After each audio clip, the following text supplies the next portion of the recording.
Ustaz, жас қызым, өлім аузында жатыр.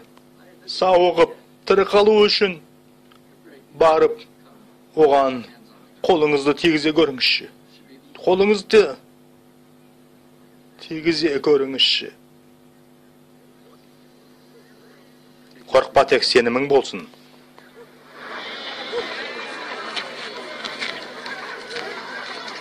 Содан ол Петр Жақып және оның інісі Жоханнан өзге ешкімді ертпей, мәжілісхана жетекшісінің үйіне барды.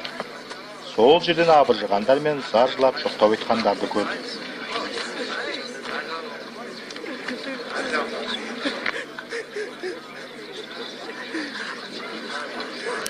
Неге осылайша абыржып жылайсыңдар? Қыз өлген жоқ.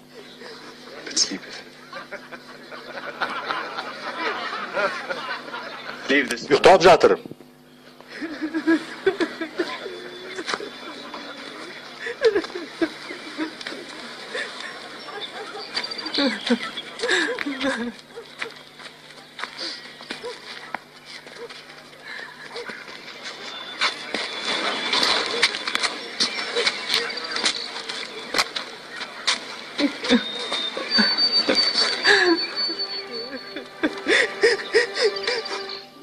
Талипа Куми. Бұның мағынасы, қызым, саған айтамын, тұра ғой.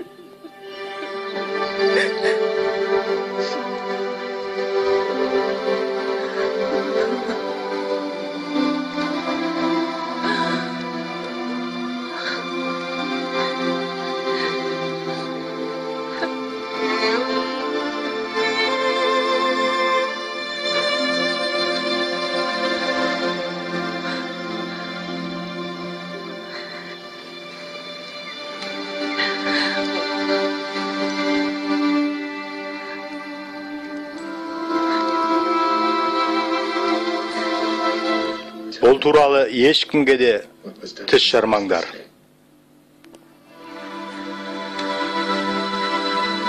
Оған тамақ беріңдер.